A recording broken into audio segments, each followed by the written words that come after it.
Hello my dear friends, my name is Sakshi Gupta and I am your SST educator. Today we will learn about the third chapter of class 7th and this is from history. This chapter name is Delhi 12th to 15th century.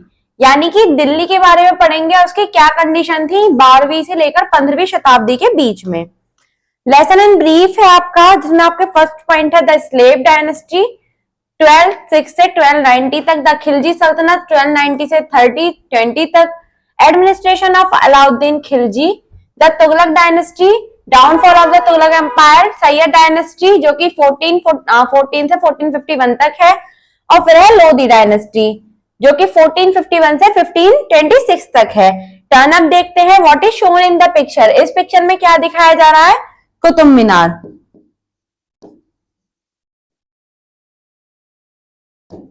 Who built this monument in India? किसने बनवाया था ये?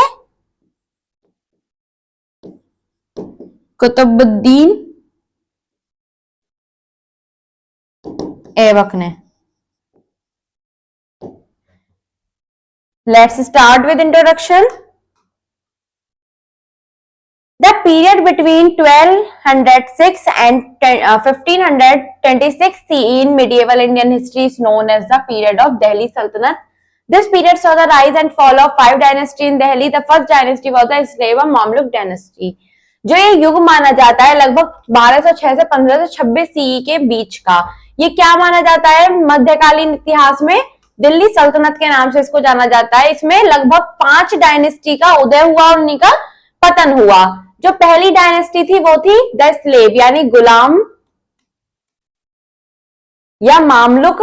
Dynasty होता है वंश. The defeat of Prithviraj Chauhan at the hands of Muhammad Ghori in the second battle of Tarain in 1192 CE put an end on the Hindu rule and paved the way of the Muslim rule in North India. Prithviraj Chauhan को मोहम्मद गौरी के हाथों जब दूसरे तराइन के युद्ध जो कि 1192 ईस्वी में हुआ उसमें हराया गया, तो उसके साथ साथ क्या हो गया? जो हिंदू शासन था उसका अंत हो गया और मुस्लिम शासन के लिए उत्तर भारत का रास्ता खुल गया. In 1194 और 1194 में Ghori crossed Yamuna with 50,000 cavalry and move towards Kannauj. जो गौरी था उसने क्या करा? 15,000 घुड़सवारों के साथ में यमुना नदी को पार कर लिया और कन्नौज आ गया. He gave a crushing defeat to Jaichand at Chandawar near Kannauj. और कन्नौज के पास आकर उन्होंने जो वो थे जयचंद कन्नौज के राजा, उनको क्या दी? एक अच्छी हार दी. The battle of Tarain and Chandavar laid the foundation of Turkish rule in North India. जो युद्ध था तराइन का या फिर चंदावार का, उसने क्या रखी? उत्तर भारत में टर्किश रूल की यानी तुर्की शासन की नींव रखी. The Turkish rule now extended from Afghanistan in the west to Varanasi in the east. और अब ये जो तुर्की शासन था वो कहां से फैल गया? अफगानिस्तान से. अफगानिस्तान तो पूर्व में और वाराणसी ईस्ट में. Gauri made his trusted slave general Qutbuddin Aibak the governor of all conquered territories and returned home. जो गौरी था उसने क्या करा? अपने सबसे जो भरोसेमंद उसका क्या था? सैनिक था कुतुबुद्दीन ऐबक, उसको क्या बनाया? अपने जीते हुए राज्यों का गवर्नर बना दिया और वापस घर लौटाया. इन 1206 CE और लगभग 1206 ईस्वी में Ghori was murdered and Qutbuddin Aibak became the independent ruler of Ghori's territory. Ghori जो गौरी था उसकी मृत्यु हो गई, उसका कत्ल कर दिया गया और जो कुतुबुद्दीन ऐबक था वो क्या बन गया? गौरी द्वारा जीते गए राज्यों का एक स्वतंत्र शासक बन गया. Qutbuddin Aibak began the rule of slave and Mamluk dynasty in India. जो कुतुबुद्दीन ऐबक था उसने क्या करा? गुलाम वंश या फिर मामलुक वंश की नींव रखी. The period between 1206 to 1526 CE known as the Sultanate period in the history of India. जो लगभग 1206 से 1526 ईस्वी के बीच का समय है वो भारत के इतिहास में सल्तनत काल माना जाता है. During this period 5 dynasty of Turkish ruled in northern India. इस अवधि के दौरान भारत में 5 डायनेस्टी उभर कर आई. स्लेव यानी गुलाम वंश, खिलजी वंश, तुगलक वंश, सैयद वंश और लोधी वंश. Qutbuddin Aibak was the founder of the slave dynasty also called Mamluk dynasty. जो कुतुबुद्दीन ऐबक था वो गुलाम वंश का संस्थापक था जिसको मामलुक वंश भी कहा जाता है. द सल्तनत of Delhi comprised of 5 dynasty. जो दिल्ली की सल्तनत थी वो 5 डायनेस्टी में कंप्राइज थी. पहली थी इलब्रीज 1206 से 1290 तक, तुगलक फिर थी खिलजी 1290 से 1320 तक, फिर थे तुगलक 1320 से 1414 तक, और सैयद 1414 से 1451 तक, और लोधी 1451 से 1526 तक।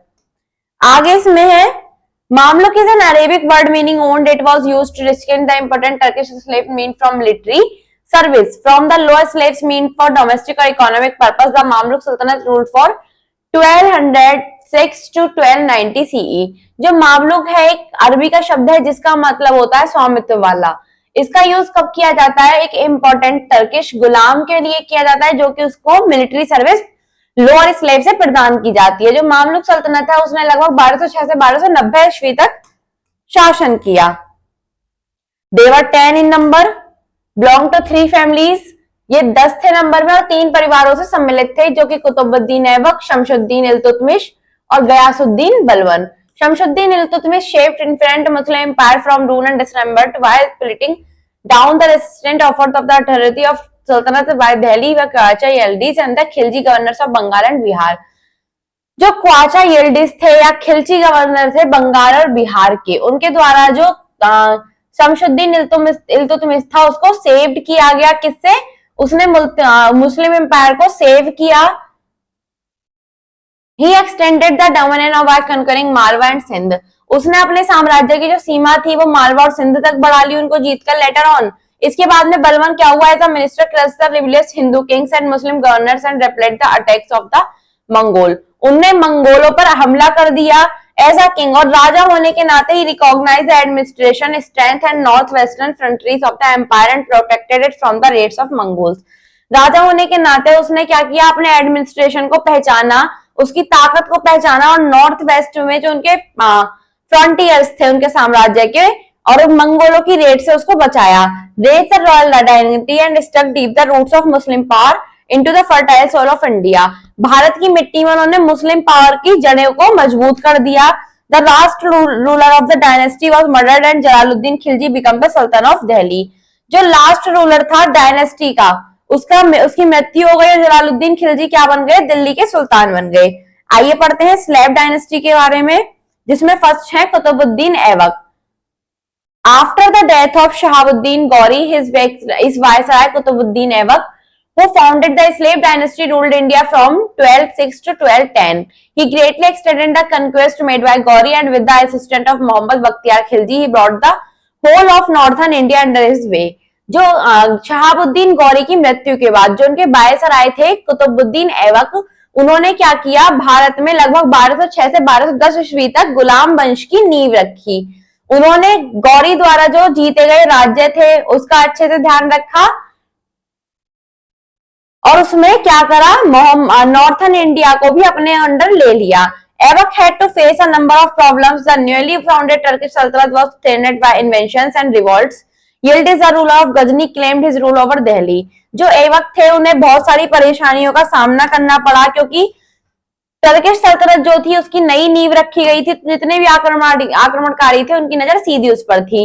जो यिल्दिज था गजनी का शासक, उसने क्या करा? वो पूरी दिल्ली पर अपना शासन चाहता था। Nasiruddin Qubacha, the governor of Multan, aspired for independence. Local chiefs also revolted. Aibak was able to win over his enemies by conciliatory measures as well as a display of power. He defeated Yildiz, who had set out from Ghazni towards Delhi. Aibak occupied Ghazni. However, when Yildiz once again appeared in Ghazni, Aibak returned to Lahore and made it his capital. Following this, the Delhi Sultanate broke away from Ghazni. That greatly helped to prevent India from being down the Central Asian politics. जो नसीरुद्दीन क्वाचा थे मुल्तान के governor, उन्होंने क्या किया? Independence के लिए aspired किया और जो लोकल चीफ थे वो भी उसमें रिवोल्टेड थे। ऐबक क्या करना चाहते थे? जितने भी उनके शत्रु थे उन पर एक विजय प्राप्त करना चाहते थे जिससे कि वो अपनी पावर का डिस्प्ले कर सके। उन्होंने यिल्दिज को हरा दिया और जो गजनी से वो वापस आए थे उनको दिल्ली से बाहर भेज दिया। ऐबक जो थे उन्होंने गजनी पर भी ऑक्यूपाइड कर लिया और हालांकि जो यिल्दिज थे उन्होंने एक बार फिर से गजनी में वो अपीयर हुए, गजनी में दिखाई दिए। जब तक क्या हो गया था? ऐबक जो थे वो लाहौर तक लौट आए थे और उन्होंने अपनी राजधानी लाहौर को बना लिया था। फॉलोइंग दिस जो दिल्ली सल्तनत थी वो क्या थी? गजनी में गजनी से अलग हो गई. This greatly helped to prevent India from being drawn the Central Asian politics. However, this was only temporary and it was left to his able successor Iltutmish to completely suppress them. इससे क्या हुआ, इससे एक help हुई भारत की, किससे, जो central Asia politics थी उससे अलग होने में. He was a great builder too. इनको एक अच्छा बिल्डर भी माना जाता है. Started the construction of the Qutub Minar in Delhi and also built 2.5 Din ka Jhonpra at Ajmer and Quwwat Islam mosque in Delhi. इन्होंने क्या किया, इन्होंने कुतुब मीनार का कंस्ट्रक्शन शुरू करवा दिया दिल्ली में, और 2.5 दिन का झोपड़ा अजमेर में बनाया. दिल्ली में एक मॉस्क्यू, एक मस्जिद बनवाई. ही was a generous ruler and gave large sums of money to both Hindus and Muslims, for which he earned and title लाल बख्श. इनको एक लाल बख्श का टाइटल मिला था, उपाधि मिली थी, और ये जितना भी नंबर, जितनी भी संख्या में पैसे देते थे हिंदू और मुस्लिम को समान देते थे. नेक्स्ट आया इल्तुतमिश का शासन, जो कि था 1210 से 1236 ईस्वी तक. Following the death of Qutbuddin Aibak, a group of Turkish nobles raised his son Aram Shah to the throne. जो उनकी मृत्यु के बाद कुतुबुद्दीन ऐबक की जो एक टर्किश नोबल्स का ग्रुप था, उन्होंने क्या किया, उनके पुत्र आरम शाह को राजगद्दी पर बैठाया. However, हालांकि he proved to be weak and incompetent and was easily overthrown by Aybak's capable son-in-law Iltutmish. ये क्या, वो क्या थे, वो बहुत ज्यादा वीक थे, और जो उनके अपोजिट थे उनके देखते हुए वो बहुत ही ज्यादा असमर्थ थे. इसलिए जो ऐबक के सन इन लॉ थे इल्तुतमिश, उनके द्वारा उन्हें आसानी से गद्दी से हटा दिया गया. Who was also supported by the Turkish nobles at Delhi. उनको भी टर्किश नोबल्स का सपोर्ट मिला. और Iltutmish ruled from 1210 CE to 1236 CE. और इल्तुतमिश ने जो शासन किया दिल्ली पर वो 1210 से 1236 ईस्वी तक किया. From 1225 onwards. और 1225 के बाद में Iltutmish engaged his आर्मीज in suppressing the disturbance in the east. Iltutmish ने अपनी जो आर्मी थी वो क्या कर दी, ईस्ट में डिस्टर्बेंस कर दी. इन बंगाल, और बंगाल में new ruler इवाज Khan taking advantage of Iltutmish preoccupation in the northwest had begun ruling independently. Iltutmish के प्रियोक्यूपेशन का फायदा उठाकर उन्होंने क्या करा, नॉर्थ वेस्ट में खुद का इंडिपेंडेंटली रूल शुरू कर दिया. In 1226 to 1227 Iltutmish sent a large army under his son Nasiruddin Mahmud which defeated Awaz and brought Bengal and Bihar back into the Delhi Sultanate. Iltutmish ने एक लार्ज आर्मी कहां भेजी अपने बेटे के साथ, बंगाल की साइड, ताकि वो जो इवाज थे उनको डिफीट कर सके, हरा सके, और उनके जो राज्य थे बंगाल और बिहार उनको वापस दिल्ली सल्तनत में मिला सके. Similarly a camp was also launched around against the Rajput chief. इसी प्रकार से उन्होंने एक सेना राजपूत चीफ्स के सामने भी विरुद्ध भी पेश की. Iltutmish had to face a critical situation on his accession to the throne of Delhi. He succeeded in giving the Delhi Sultanate a capital and independent status, a monarchical form of government and a governing class. He tried up to the Senate conquest of Hindustan made by Muhammad Ghori and Aybak in a baronet and composite site. As such, the history of Turkish sovereignty in India began with Iltutmish.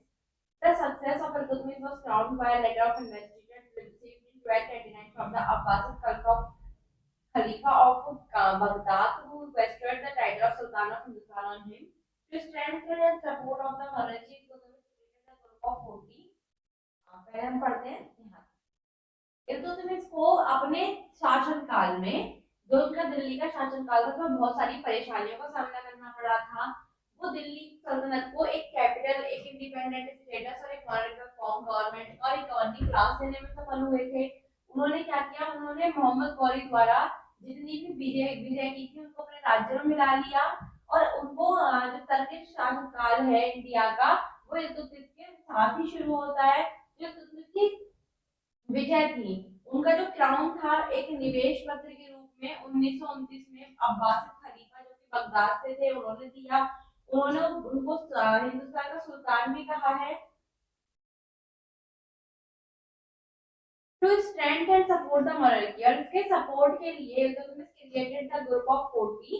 Iltutmish ने क्या बनाया, 40 का group समूह बनाया जो कि तुर्काना, चहलगानी और चालिसा के नाम से मशहूर हुआ। कंसिस्ट ऑफ, इसमें क्या थे, तुर्किस क्या थे, तुर्की गुलाम ऑफिसर थे, उनके प्रति उसने बहुत ज्यादा रिस्पेक्ट भी दिखाई। By the formation of group of 40 provided sultanate during his own lifetime, उसके पूरे शासनकाल में उन्होंने क्या किया, उसको बहुत ज्यादा स्टेबिलिटी दी सल्तनत को। But after the death of Iltutmish, लेकिन उसकी मृत्यु के बाद the group could not fulfil the expected task of spreading the monarchy, जो ग्रुप था, जो समूह था, वो अपने टास्क भी पूरा नहीं कर सका। The group was ultimately eliminated because of mutual struggle by one of its own member Balban. जो ग्रुप की पावर थी वो सिर्फ और सिर्फ म्यूचुअल स्ट्रगल किसके द्वारा, बलबन के द्वारा ही चलती थी।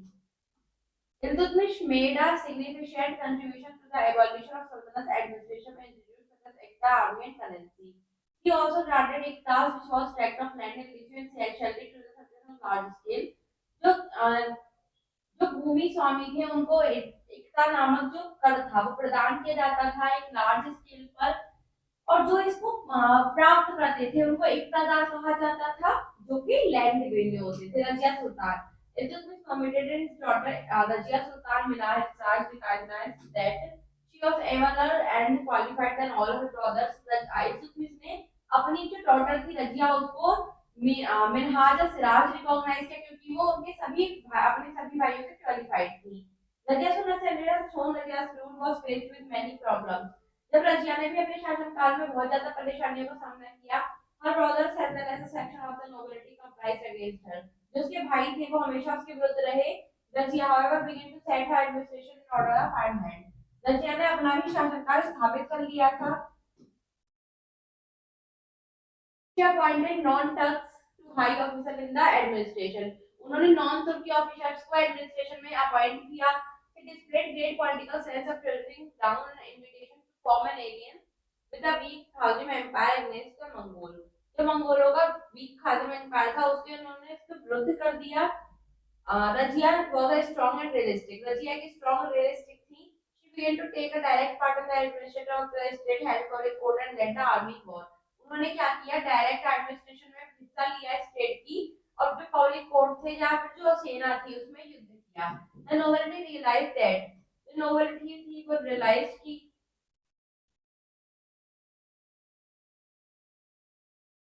वुमन, एक वुमन होने के नाते Razia was not trained to puppet in their hands, वो उनके हाथों की कठपुतली नहीं थी।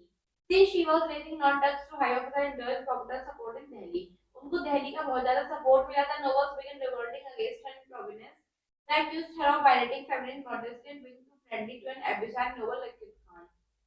जो लोग थे दिल्ली के उन्होंने क्या किया, उन्होंने उसके जो कैरेक्टर था उस पर निशान लगा दिए क्योंकि वो एक फीमेल थी। जो उनका याकूब खान के साथ जो कनेक्शन था उसको उन्होंने गलत ठहरा दिया। She was killed after a defeat by the nobles, उन्होंने अपने नोबल्स की मृत्यु के बाद उनको मार दिया गया था। Reign was brief one and came to the end, उनका जो शासनकाल था 1240 ईस्वी में हुआ। उसके बाद बलबन इन 1266 लगभग 1266 में बलबन बिकेम द, बलबन क्या बन गए, सुल्तान बन गए। He ruled as an autocrat and revived the prestige of pride, उन्होंने ऑटोक्रेट के रूप में रूल किया और एक क्राउन जो कि प्रेस्टीज का था, प्रतिष्ठा का, सम्मान का प्राप्त किया। He suppressed the nobility and tightened the administration, उन्होंने अपने एडमिनिस्ट्रेशन को टाइटन किया। He ruthlessly suppressed revolt and revert law and order. Balban was confronted with formidable problems on his accession to the throne of Delhi Sultanate in 1266। Balban confront क्या किया, बलबन के सामने भी उनके शासनकाल में, दिल्ली सल्तनत के शासनकाल में बहुत ज्यादा सामना उन्हें परेशानियों का करना पड़ा। Balban adopted the policy of force and diplomacy to deal with the Mongols। Balban ने मंगोल के साथ में एक फोर्स की नीति को या फिर डील की डिप्लोमेसी को अपना लिया। Defeats which were adopted to the guard the northwest frontier। He repaired old forts and constructed new ones on the route of the Mongol। उन्होंने जो पुराने किले थे उनको रिपेयर किया है और नए किलों को बनवाया। The success of Balban's policy is proved by the fact that he was successfully taken away Multan from the Mongols and placing it under independent charge of his son Mohammad Khan. उन्होंने क्या किया, मंगोल को अपने अंदर सक्सेसफुली टेकिंग अवे कर लिया और उसके अंतर्गत चार्ज किया। उन्होंने अपने जो बेटा था उनका मोहम्मद खान उसको चार्ज दे दिया। Balban was undoubtedly one of the main architects of the Delhi Sultanate। by arresting the power of the monarchy, Balban strengthened the Delhi Sultanate. However, by हालांकि जो नॉन टर्किश पोजीशन की पावर थी या authority थी, उन्होंने क्या किया, government को एक नैरो बेसिस दिया. Hence he decertified Penny, which led to fresh troubles and distribution after his death. इनकी जो मृत्यु हुई उसके बाद में बहुत ज्यादा डिस्टरबेंस आ गया. When he died, जब इनकी मृत्यु हुई, जब ये मरे, the Turkish rule had been finally established in Delhi. जो तुर्कियों का रूल था वो दिल्ली में स्थापित हो गया, जो गंगा दोआब और ईस्टर्न राजस्थान में. फिर आई खिलजी सल्तनत, जो की थी 1290 से 1320 में, जिसमें जलालुद्दीन खिलजी का शासनकाल था 1290 से 1296 तक. Jalaluddin Khilji laid the foundation of the Khilji dynasty. Khilji वंश की जो नींव रखी थी वो जलालुद्दीन खिलजी ने रखी थी. द खिलजी रूल फ्रॉम, जिन्होंने शासन किया था 1290 से 1320 तक किया. Greater significance of the Khilji rule was in the various reforms introduced by Alauddin Khilji. जो सबसे ज्यादा सिग्निफिकेंट रूल था खिलजी वंश में, वो अलाउद्दीन खिलजी का था. Jalaluddin was an old man of 70 years. Jalaluddin लगभग 70 साल के एक बूढ़े व्यक्ति थे when he became सुल्तान, जब वो सुल्तान बने. He adopted a mild and generous policy. उन्होंने क्या किया, माइल्ड और जेनरस पॉलिसी को अपनाया. His character and weak policy encouraged revolts among the nobility. उनका जो कैरेक्टर था और जो उनकी वीक पॉलिसी थी, उसने उन्हें एनकरेज किया. Moreover, all this was not suited to the situation at Delhi at this time. हालांकि जो इतनी सिचुएशन थी वो दिल्ली के लिए उस समय सूटेड नहीं थी.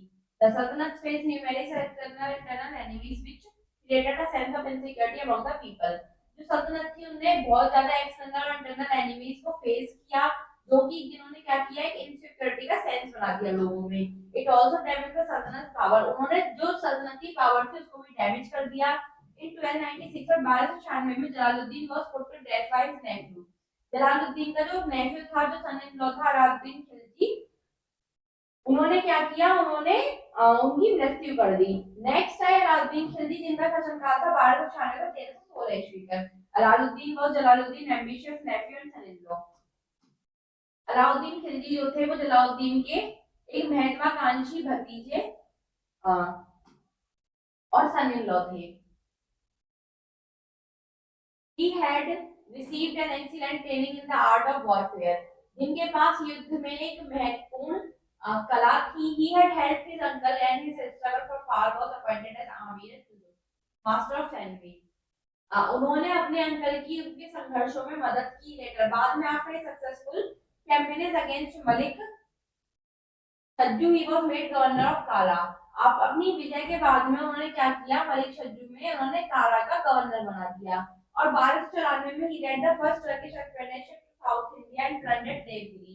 उन्होंने देवगिरी को लूटा. The successful expedition proved that Alauddin was gifted soldier, a man great daring and dash, resourceful and able organizer. This victory went to his head and now expanded to the throne of Delhi. He is often called the first Turkish empire builder in India. इनकी जो विजय थी वो इनके हाथों में चली गई और अब ये क्या बन गए थे, दिल्ली के सुल्तान बन गए. इनको क्या कहा जाता था, इसलिए इनको टर्किश एम्पायर का बिल्डर भी कहा जाता था. एडमिनिस्ट्रेशन ऑफ अलाउद्दीन खिलजी, अलाउद्दीन खिलजी का प्रशासन था वो क्या था, Alauddin was a naval organiser and good administration. Alauddin एक गुड एडमिनिस्ट्रेशन और एक एबल ऑर्गेनाइजेशन थे. ही बिगेन टाइटल कंफ्यूज. अपनी टाइटल विजय के बाद साथ ही जो पॉलिसी थी एक्सपेंशन की या कंसोलिडेशन की, he undertook a series of reforms aimed for keeping control over the nobles. उन्होंने अपनी सारी सीरीज को अंडरटुक किया और अपना जो नोबल्स पर कंट्रोल था उसको जारी रखा. These measures included, उसमें कुछ चीजें शामिल थी, control the prices of essential commodities for these people, especially soldiers. उन्होंने किस पर नियंत्रण रखा, जो essential यानी अनिवार्य सामान होते हैं उनके लोगों के लिए या फिर अपने सोल्जर्स के लिए, जो उनके प्राइस थे उनको कंट्रोल कर दिया. He brought improvements in war weapons. उन्होंने जो वॉर वेपन्स होते हैं, युद्ध के लिए जो हथियार होते हैं, उसमें इंप्रूव लाए.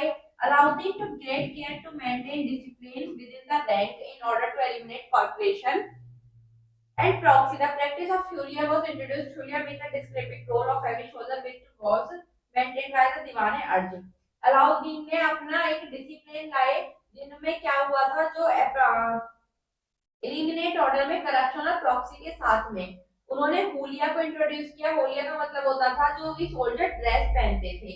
He introduced the system of branding horses called dag, so that the time of review no horse could be presented twice or replaced by a big horse. जो इन्होंने एक सिस्टम ब्रांडिंग हॉर्स को introduce किया, इसको दाग कहा जाता था। तो रिव्यू के टाइम जितने भी हॉर्स थे उनको ना ही प्रेजेंट किया जाता था दोबारा और ना ही उनको वीक हॉर्स के साथ रिप्लेस किया जाता था। His first bold step was to revoke the land grant with the nobility. उन्होंने नोबिलिटी के साथ में जो लैंड पर ग्रांट लगता है उसको लेना शुरू किया। Government officials and individuals had had the gift grants और रिवॉर्ड्स फ्रॉम द स्टेट।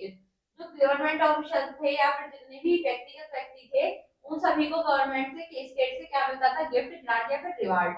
जो मलिक इनाम, मलिक होता था प्रॉपर्टी राइट्स, इनाम यानी रिवॉर्ड, अदालत यानी पेंशन एंड वक्फ यानी रिलीजियस एंडोमेंट्स। ये क्या थे, कन्वर्ट हो गए किसमें, खलीसा और क्राउन लैंड्स में। जो स्टेट थी वो क्या बन गई अब, the state now made most of all payment cash. जो स्टेट थी वो बहुत ज्यादा पेमेंट कैश में बनने लगी। The land revenue in the Doab would be collected by government official और एमएल्स। जो लैंड रेवेन्यू था दोआब वो किसके साथ, गवर्नमेंट द्वारा कलेक्ट किया जाता था in order of further increase the state share. और स्टेट शेयर के बढ़ाने के लिए जो लैंड टैक्स था वो भी इंक्रीज हो गया 50%। He set up the three separate markets for different commodities in Delhi. उन्होंने तीन अलग-अलग सेपरेट मार्केट सेट किए। These markets were the grain market. पहला था ग्रेन मार्केट जो कि मंडी कहा जाता था, दूसरा था क्लोथ मार्केट जो कि सराय दल कहा जाता था और तीसरा था the market for horses, slaves और cattle. Drinking wine in public was prohibited. Wine को पीना पब्लिक में वो प्रोहिबिटेड यानी बैन कर दिया गया। And marriage party, social gathering of the nobles were restricted. और जो मैरिज पार्टी होती थी, सोशल गैदरिंग होती थी वो भी रिस्ट्रिक्ट कर दी गई। Following the death of Alauddin, लगभग 1316 में जब अलाउद्दीन की मृत्यु हुई तो दिल्ली सल्तनत प्लंज्ड इनटू कंफ्यूजन। दिल्ली सल्तनत की जो गद्दी थी वो कंफ्यूजन में आ गई। Malik Kafur set on the throne for a few days. कुछ दिन के लिए मलिक काफूर को सेट किया गया। Only 4 years after the death of Alauddin, Alauddin के बाद में लगभग 4 साल बाद ही जो खिलजी डायनेस्टी थी केम टू एन एंड, वो आखिर में आ गया। जो power passed into the hands of Tughlaq, और जो पावर थी वो किसके हाथ में चली गई, तुगलक के हाथ में चली गई। Let's read about the Tughlaq dynasty यानी कि तुगलक वंश। The Tughlaq dynasty was one of the most important dynasty. Tughlaq dynasty थी, तुगलक वंश था, वो भी एक महत्वपूर्ण वंश था। In 1320 CE, लगभग 1320 CE में Ghiyasuddin Tughlaq overthrew the Khilji dynasty and laid the foundation of the Tughlaq dynasty from the 1320 to 1440 CE। जो गयासुद्दीन तुगलक था उन्होंने क्या करा, खिलजी डायनेस्टी को ओवरथ्रो कर लिया और अपना फाउंडेशन यानी तुगलक वंश की नींव रखी जो कि 1320 से 1404 तक चली। गयासुद्दीन तुगलक या मोहम्मद बिन तुगलक और फिरोज तुगलक, ये क्या थे, उस वंश के एबल्स रूलर थे। अंडर देम द सल्तनत रीच्ड इट्स वाइडेस्ट लिमिट। और इन तीनों के अंतर्गत जो सल्तनत थी वो अपनी सबसे ज्यादा वाइडेस्ट यानी चौड़ाई हुई लिमिट पर पहुंच गई। But in the letter period of this line forces were distance in the सल्तनत आफ्टर फिरोज तुगलक गवर्नमेंट।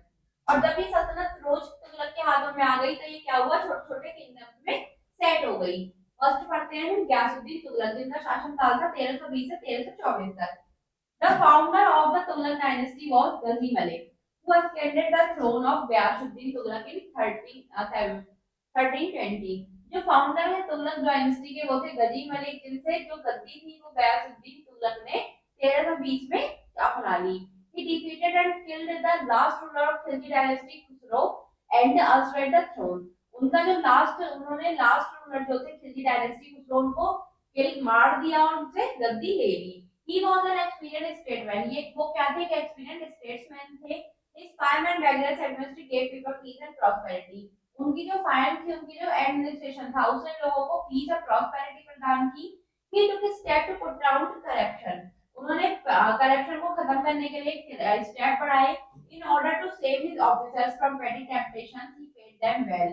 अपने और ऑफिसर्स को पेटी टेम्पटेशन से बचाने के लिए उन्होंने उनकी जगह पे किया। The government officers were asked not to be cruel to peasants but to look after their welfare। जो गवर्नमेंट ऑफिसर्स थे उन्होंने उससे क्या मांगा, उनसे क्रूर होने के लिए नहीं कहा। His military system was also efficient। जो उसका मिलिट्री सिस्टम था वो भी efficient था। He was a capable military commander and loved his soldiers as father loves his son। वो जो था उसके पास एक कैपेबल मिलिट्री कमांडर था, वो अपने शोल्डर से इसी प्रकार प्यार करता था जैसे कि एक पिता अपने बेटे से करता है। The sultan was murdered in 1324 year. जो सुल्तान की मृत्यु हुई वो 1324 ईस्वी में हुई अंडर माइस्ट्रीज कंडीशन, जो कि रहस्यवादी स्थितियों में हुई। सन Mohammad bin Tughlaq ascended the throne, और उनके बाद में गद्दी पर कौन बैठा? मोहम्मद बिन तुगलक।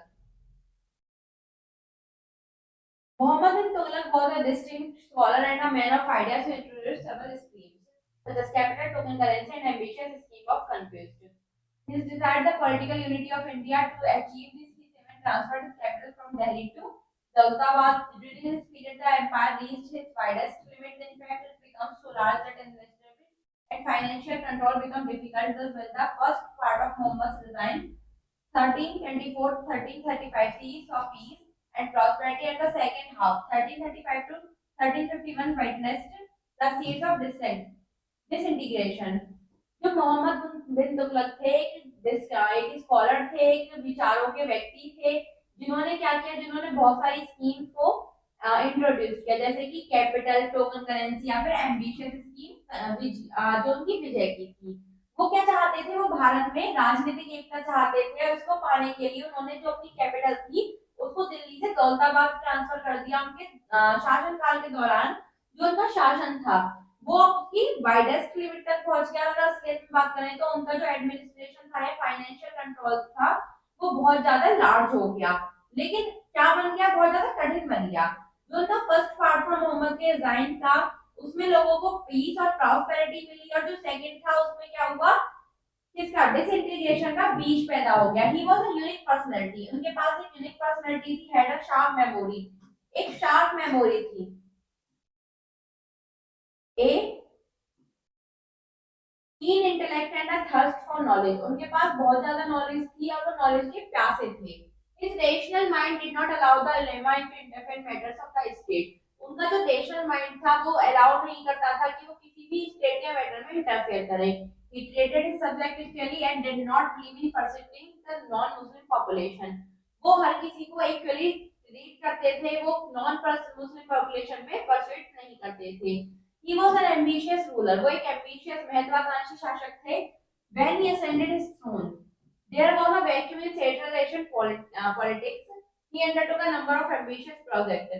उन्होंने बहुत सारे ambitious projects को undertook किया।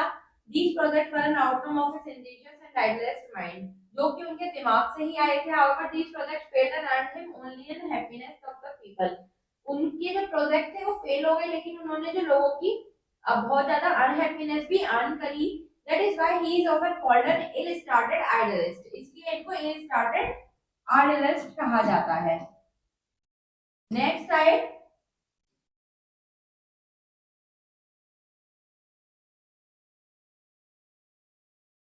Firoz Shah Tughlaq. After the death of Muhammad bin Tughlaq की मृत्यु के बाद में Firoz Shah Tughlaq became the sultan. Firoz Shah Tughlaq जो थे वो सुल्तान बन गए। His coronation was a bloodless one and Firoz ascended the throne in true regal pomp and glory. जो उनका coronation था वो क्या था? bloodless था। और जो फिरोज थे, यानी कि जब वो गद्दी पर बैठे तो उन्होंने किसी का कत्ल नहीं किया, किसी का खून नहीं बहाया। उन्होंने जो गद्दी प्राप्त करी वो pomp and glory, बहुत खुशी और समृद्धि के साथ प्राप्त करी। He was a cousin of Mohammad Tughlaq, वो मोहम्मद तुगलक के कजिन थे। Therefore, he immediately began to rectify the damage that had been caused by the policies of Mohammad Tughlaq. इसलिए उन्होंने जल्दी ही जो डैमेज जो खतरा हुआ था मोहम्मद बिन तुगलक की पॉलिसी से उसको पूरा कर लिया। He reappointed those ulemas and amirs, उन्होंने उलेमा और आमिर को जो कि क्या करते थे? कास्ट अवे बाय हिज प्रेडिसर्स, उनको रीअपॉइंट कर लिया। He gave a handsome components as well as letters for forgiveness to heirs of those who had been tortured the death of Sultan Muhammad Tughlaq. Since Firoz had come to the throne with the help of the amirs and ulemas, he adopted a conciliatory policy towards them. He reintroduced the Ikta system and made it hereditary. They recognized the army on a feudal basis and paid them by land grants. As regards the ulemas, Firoz tried to justify that he was a true Muslim ruler. On the recommendation of the ulemas, he imposed jizya on the Hindus, including Brahmins, who had never been taxed before. He was equally intolerant of Shias and other Muslim dissenters. In this way, he was responsible for the corruption that spread amongst the amirs. His religious narrowness also ultimately proved harmful for the Sultanate. जो फिरोज जो सत्ता में आए, गद्दी पर आए, वो किसकी, आमिर और उलेमास की मदद से आए थे। तो उन्होंने क्या करा, एक उनके प्रति समझौतावाद की नीति को अपना लिया। उन्होंने एकता सिस्टम को दोबारा से शुरू कर दिया जो कि वंशानुगत होता था। उन्होंने ऐसी आर्मी को रिकॉग्नाइज किया जो कि फीडरल बेसिस पर उन्हें पे करते थे लैंड ग्रांट्स के द्वारा, और इलेमास के रिगार्ड्स में के द्वारा जो फिरोज ने क्या किया, उनको समझने की कोशिश की और एक मुस्लिम रूलर बन गए। इन्हीं के रिकमेंडेशन पर उन्होंने जजिया कर लगाया हिंदुओं पर, ब्राह्मणों को सम्मिलित करते हुए, जब जो कि उन पर पहले कभी नहीं लगाया गया था। उन्होंने शिया और अदर मुस्लिम जो थे उनके प्रति भी असहिष्णु की नीति अपनाई। इस तरीके से वो क्या बन गए, एक रिस्पॉन्सिबल बन गए सभी करप्शन के लिए जो कि उन्होंने आमिर के प्रति फैल गया। उनका जो रिलीजियस नैरोनेस था उससे क्या हुआ, उनकी सल्तनत को बहुत हार्मफुल हुआ, हानि हुई। As a sultan, he controlled only on those areas which were close to the center. He tried twice to recapture Bengal but failed. Bengal declared independence. Firoz attacked and plundered Janjnagar, Odisha, but did not annex it. He also plundered Kanjra. He supposed revolt in Gujarat and Thatta Sindh, but his army suffered greatly when they lost their way in the run of Kutch. एक सुल्तान होने के नाते उन्होंने सिर्फ उन्हीं area पर control किया जो कि उनके सेंटर के पास थे। उन्होंने बंगाल को 2 बार रिकैप्चर करने की कोशिश की लेकिन वो असफल हुए। बंगाल ने खुद को क्या किया, स्वतंत्र घोषित कर दिया।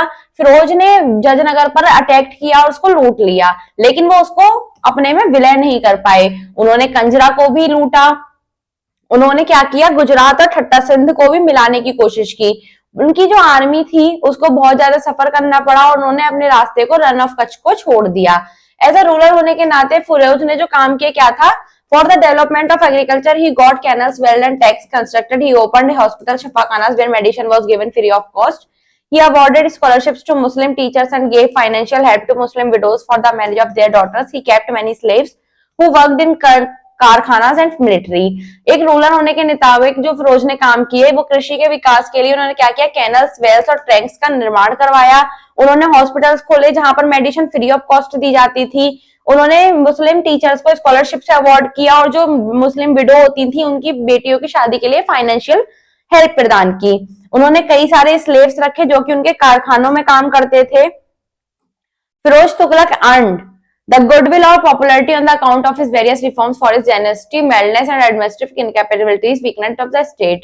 These reformers caused resentment which proved harmful for the Tughlaq dynasty and the Sultanate.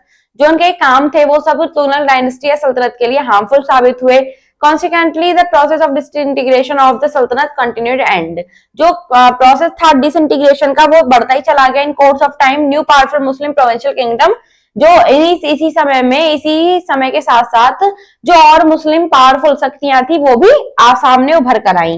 Next है downfall of the Tughlaq empire, यानी कि जो तुगलक एम्पायर था, तुगलक राजवंश था, उसका पतन कैसे हुआ, वो कैसे खत्म हुआ।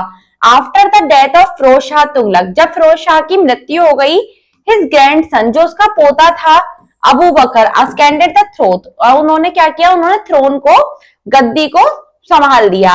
एट द सेम टाइम, और उसी समय विद द सपोर्ट ऑफ फिरोजी स्लेव्स की सहायता लेकर, कौन, मोहम्मद सन ऑफ फिरोज शाह तुगलक, जो फिरोज शाह तुगलक का बेटा था, declared him the sultan of Delhi, उसने क्या किया, खुद को दिल्ली का सुल्तान घोषित कर दिया। It result in a contest between 2 rival sultans, इसका परिणाम क्या हुआ कि जो 2 राइवल सुल्तान थे उन दोनों के बीच में कॉन्टेस्ट हो गया। इन द एंड, और अंत में Abu Bakr had to surrender in favour of Mohammad, जो अबू बकर था उसने मोहम्मद के पक्ष में ही सरेंडर कर दिया। लेटर, और बाद में ही वाज सक्सेसिड बाय, बाद में उसने क्या किया, नसीरुद्दीन द्वारा उस पर विजय प्राप्त कर ली और 1412 तक शासन किया। But he failed to control the ambitious nobles, लेकिन वो एम्बिशियस नोबल को नियंत्रण करने में फेल हो गया। ड्यूरिंग हिज टाइम, और अपने समय के दौरान, तैमूर इन्वाइडेड द दिल्ली सल्तनत, जो तैमूर है उसने दिल्ली सल्तनत पर आक्रमण कर दिया। तैमूर से इन्वेंशन, यानी तैमूर का आक्रमण 1398 ईस्वी में। Timur was the son of chief of Chagatai branch of Turks, जो तैमूर था वो चुगताई ब्रांच जो कि तुर्कियों की थी उसके चीफ का बेटा था। He was born in Kesh, a small town near Samarkand, उसका जो जन्म हुआ था वो केश में हुआ था जो कि समरकंद में एक छोटा सा टाउन था। He invaded India, उसने भारत को लूटा with the motive to plunder the wealth of the country, अपने देश के धन संपदा को लूटा। आफ्टर द बैटल, उस युद्ध के बाद Timur stayed in Delhi for 15 days, वो दिल्ली में 15 दिन तक रहा। He ordered a general massacre, उसने जो सामान्य जनसंहार का आदेश दे दिया। A large number of Muslim and Hindus including women and children was murdered, इसमें क्या था, एक भारी संख्या में मुसलमान हो चाहे हिंदू हो, जिसमें महिलाएं और बच्चे भी शामिल थे, वो मारे गए। बिफोर लिविंग इंडिया, और इंडिया को छोड़ने से पहले he appointed Khizr Khan his viceroy at Lahore, उसने क्या किया, खिजर खान को अपना वायसराय लाहौर में नियुक्त किया। Timur carried immense riches from India to Samarkand in the form of gold, silver, diamond and pearls, वो सारा जो सामान था जो भारत से उन्होंने लूटा, उसको इंडिया से समरकंद ले गया, किसके रूप में, गोल्ड, सिल्वर, डायमंड और पर्ल्स के रूप में। He also took away many artists, वो अपने साथ बहुत सारे कलाकारों को भी ले गया। The economy of Delhi suffered a setback due to this invention, इस आक्रमण से जो दिल्ली की अर्थव्यवस्था थी उसको बहुत ज्यादा सामना करना पड़ा। नेक्स्ट आ जाती है Sayyid dynasty. Timur had appointed Khizr Khan as a governor of Multan, Timur ने खिजर खान को अपना गवर्नर कर दिया अपॉइंट। ही डिफीटेड सुल्तान दौलत खान एंड ऑक्यूपाइड दिल्ली, उससे जो उसको सुल्तान दौलत खान ने डिफीट कर दिया, उससे दिल्ली ले ली। और किसकी नींव रखी, सैयद डायनेस्टी की। खिजर खान वाज द एवल्स Sayyid ruler of the dynasty, he tried to restore law and order and suppose the, उसने किसकी कोशिश की, लॉ को रिस्टोर करने की कोशिश की। Revolts but got neglected sources after Khizr Khan death, और खिजर खान की मृत्यु के बाद में मुबारक शाह, महमूद शाह, इन्होंने गद्दी पर एक के बाद एक आए, और 1445 में आलम शाह वो गद्दी पर आए और सुल्तान बन गए। ही प्रूव्ड, उन्होंने क्या किया, उन्होंने एक ई कॉम्पिटेंट सुल्तान खुद को प्रूव किया। हिज वजीर हामिद खान इनवाइटेड, जो उनका वजीर था हामिद खान, उन्होंने क्या किया, बहलोल लोदी को आर्मी का चार्ज लेने के लिए इनवाइट किया, जो कि क्या थे, he was the governor of Lahore, वो क्या थे, लाहौर के गवर्नर थे। फिर आती है इसमें लोधी डायनेस्टी। फर्स्ट आते हैं बहलोल लोधी, जिनकी टाइमिंग समय सीमा थी 1451 से 1489 तक, विद द सपोर्ट ऑफ वजीर हमीद खान, जो हमीद खान के सपोर्ट से Bahlol Lodi led the foundation of Lodi dynasty, जो बहलोल लोधी थे उन्होंने लोधी डायनेस्टी की नींव रखी।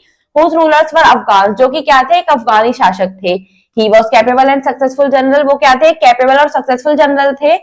सुल्तान Bahlol Lodhi himself was not well educated, वो ज्यादा पढ़े लिखे नहीं थे, but he said to have patronized scholars, लेकिन वो खुद को क्या कहते थे, एक विद्वान। he was devoted to religion but not for fanatic, वो फैनेटिक नहीं थे, लेकिन वो क्या थे, धर्म में विश्वास रखते थे। Sikandar Lodhi, on the death of Bahlol Lodhi, Bahlol Lodhi की मृत्यु के बाद जो उनके बेटे थे सिकंदर लोधी, वो गद्दी पर आए, born to a Hindu mother, जो जिनका जन्म एक हिंदू मदर के द्वारा हुआ था। Sikandar Lodhi showed little tolerance towards the non मुस्लिम, उन्होंने जो गैर मुस्लिम थे उनके प्रति थोड़ी सी सहनशीलता दिखाई। ही डिस्ट्रॉयड टेम्पल्स, उन्होंने मंदिर तोड़ दिए, एंड गॉट मस्जिद बिल्ट, और मस्जिद बनवाए। His the religious favouritism reached the climax during the regime, as a result he could not secure the support and cooperation of the non Muslim. इसका परिणाम क्या हुआ कि जो सपोर्ट और सहयोग था नॉन मुस्लिम का, वो ये प्राप्त नहीं कर सके, however in a letter period, और इसीलिए बाद के काल में this prove the cause of the dissatisfaction among the Afghan nobles. क्या हुआ, इसका क्या प्रूव हुआ, एक डिससैटिस्फैक्शन हुआ जो कि अफगान नोबल्स के बीच में हुआ। नेक्स्ट उन्होंने दोबारा विलय जो किया, वो किसका किया, बिहार, धौलपुर, नरवर और some parts of kingdom Gwalior और नागपुर, किसमें मिला लिया, दिल्ली सल्तनत में। Ibrahim Lodi, on the death of Sikandar Lodi, Sikandar Lodi की मृत्यु के बाद his nobles unanimously elevated Ibrahim to the position of the sultan, जो उनके नोवेल्स थे उन्होंने क्या किया, सुल्तान की पोजीशन पे सिकंदर लोधी, इब्राहिम लोधी को चुन लिया। Though he was not intelligent, वो इंटेलिजेंट नहीं थे, ब्रेव नहीं थे, एबल नहीं थे, लेकिन जो डिजाइन था उस कार्य के लिए वो उसमें प्रूव करके दिखाया। He murdered his own brother Jalal Khan, उन्होंने अपने खुद के भाई जलाल खान का मृत्यु की थी। Bihar declared its independence, Bihar ने फिर से अपनी इंडिपेंडेंस डिक्लेयर कर दी। He sent an army for the suppression of Rana Sanga, Rana Sanga की सुप्रीशन में उन्होंने एक सेना भेजी, but his army got a crushing defeat at the hands of Rana Sanga, लेकिन राणा सांगा की जो आर्मी थी उसने उसको एक करारी शिकस्त दी। दौलत खान, जो कि क्या थे, governor of Punjab, also revolted. The rebellious Daulat Khan sent an invitation to Babur at Kabul to invade the India. जो दौलत खान थे उन्होंने क्या किया, बाबर को इनविटेशन भेजा काबुल में इंडिया को इन्वेड करने में। बाबर डिफीटेड, बाबर ने सुल्तान इब्राहिम लोधी को 1556 में हरा दिया पानीपत के युद्ध में, और इससे क्या हुआ, दिल्ली सल्तनत का अंत हो गया। नेक्स्ट देखते हैं think and answer. First question है इसमें, हु वर टर्क्स और अफगान रूलर्स। टर्क्स और अफगान रूलर्स कौन थे? अफगान रूलर्स थे लोदी डायनेस्टी में Bahlol Lodi. Who were the 5 dynasty? Slave dynasty, Khilji dynasty, Tughlaq dynasty, Sayyid dynasty और Lodi dynasty. Who was the last ruler of Khilji dynasty? Alauddin Khilji. Who founded the slave dynasty in India? Qutbuddin Aibak. Next है हमारी important terms, Doab, the fertile land between the Ganga and the Yamuna rivers. Ikta, the land given to an officer granting a part of the revenue as his salary and the remaining to the government. The Ikta were usually provinces. Mamluk, slave or son of a slave. Sijda, a form of solution in which the person concerned had to kneel and touch the ground with his forehead. The slave dynasty. A dynasty of Turkish rulers who were either themselves or descended of the slaves. Turkish nobility, nobles of the Turk clan who held high posts under the Delhi Sultanate. Ulemas, Islamic scholars who were generally orthodox. Next है quick brush up. In 1194 CE, Gauri crossed the Yamuna with 50,000 cavalry and moved towards Kannauj. Qutbuddin Aibak began the rule of the slave or Mamluk dynasty in India. From 1225 onwards, Iltutmish engaged his armies in suppressing the disturbance in the east. Iltutmish made a significant contribution to the revolution of the Sultanate administration with institutions such as Iqtas, army and currency. Balban adopted the policy of force and diplomacy to deal with Mongols. Alauddin Khilji had received an excellent training of an art of warfare. Alauddin was a naval organizer and good administrator. Muhammad bin Tughlaq was a distinguished scholar and a man of ideas who introduced several schemes such as capital token currency and ambitious scheme of conquest. Muhammad bin Tughlaq introduced a token currency. Sikandar Lodi showed title little tolerance towards the non-Muslims. Next, let's practice. First time, tick the correct option.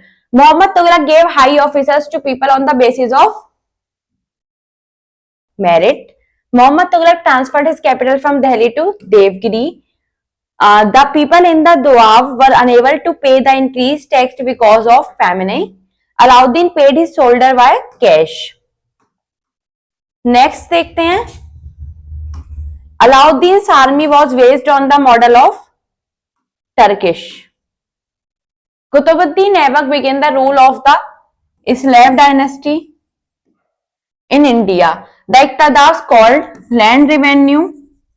Jalauddin was an old man of 70 years. He adopted a tolerance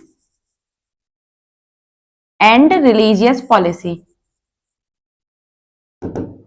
Next, Balban was a main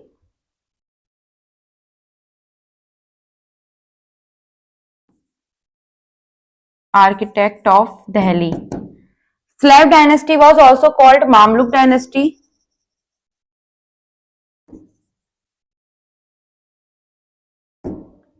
Babur defeated Ibrahim Lodi at Panipat. Next आते हैं right, true or false. Mamluk is an Arabic word meaning owned. This is true. Iltutmish had to face a critical situation on the accession of the throne of Delhi. This is also true. In 1287, Balban became the Sultan. False. Jalauddin Khilji laid the foundation of Lodi dynasty. This is also false. Alauddin was Jalauddin's ambitious nephew and son-in-law. This is true. Next है आपके match the name of the founder with the correct dynasty. Qutbuddin Aibak, Slave dynasty. Jalaluddin, Khilji dynasty. Ghiyasuddin, Tughlaq dynasty. Khiz Khan, Sayyid dynasty और Bahlol Lodhi dynasty. Next आते हैं very short answer type questions. Who was a foreign traveler who stayed at Muhammad bin Tughlaq's court? Ibn Battuta. Who was the son of the chief of Chugtai branch of Turks? Taimur. Who was the founder of Lodi dynasty? Behlol Lodi.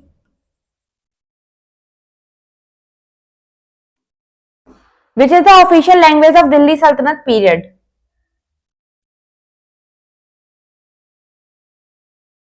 Urdu या अरबी. Mention 3 rulers of Lodi dynasty.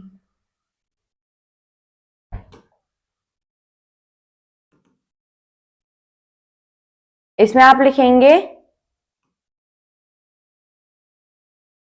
Ibrahim Lodi, Bahlol Lodi और Sikandar Lodi. Next आपके आते हैं short answer type questions. How did Iltutmish save India from a Mongol attack? The answer of this question from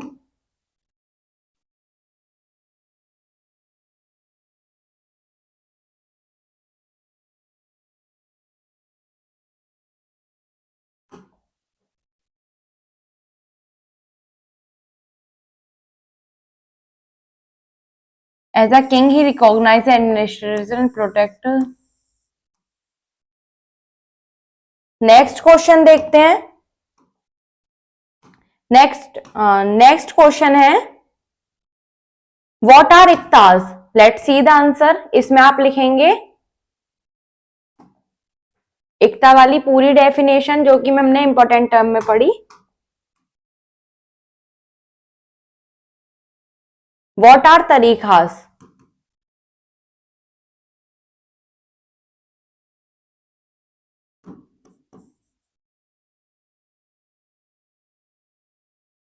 तरीकास is are Muslim literature.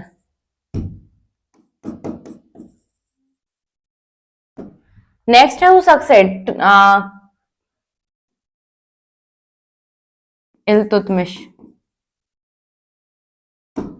Discuss the Lodi dynasty. Let's see the answer. इसमें आपको सिकंदर लोदी और बहलोल लोदी को define करना है, उसकी पूरा पैराग्राफ लिखेंगे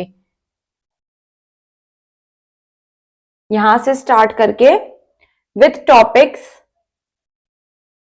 during his resign तक। नेक्स्ट आपके आ जाते हैं long answer type questions.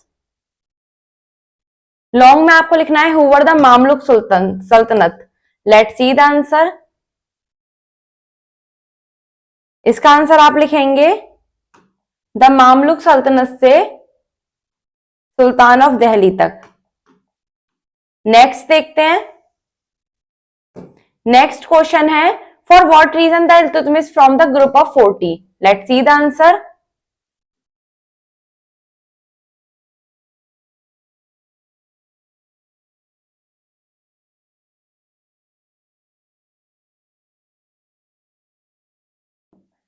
To strength से लिखना है आपको ओन मेंबर बलबन तक। नेक्स्ट क्वेश्चन देखते हैं।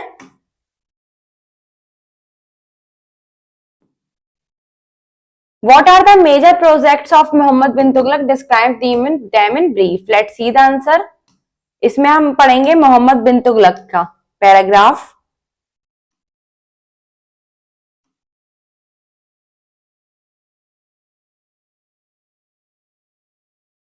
आप इसमें पूरा पैराग्राफ लिख देंगे। इसके बाद देखते हैं next question. What is meant by jizya? Jizya is a type of tax. Next है describe the administration of Alauddin Khilji. Let's see the answer.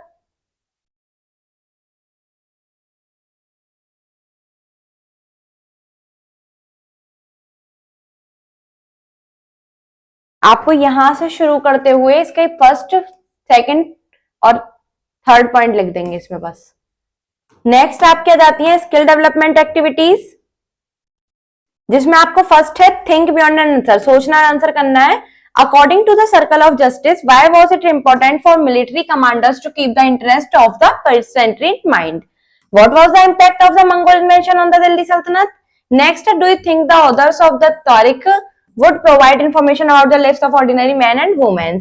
Subject in the enrichment में on a map of India mark the extent of Iltutmish empire and Mohammad bin Tughlaq empire। ये आपको chapter में भी मिल जाएगा, मैं आपको दिखाती हूँ।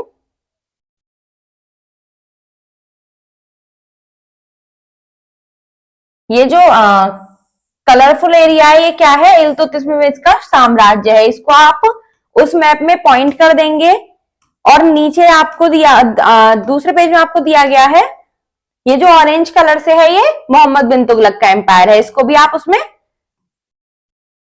मार्क कर देंगे। नेक्स्ट आपका आता है प्रोजेक्ट वर्क। आपको क्या करना है, right the name of 4 strong women rulers from all over the world who were like Razia Sultan. Cross connect में आपको make a power point presentation on the topic the slab dynasty. Thank you students.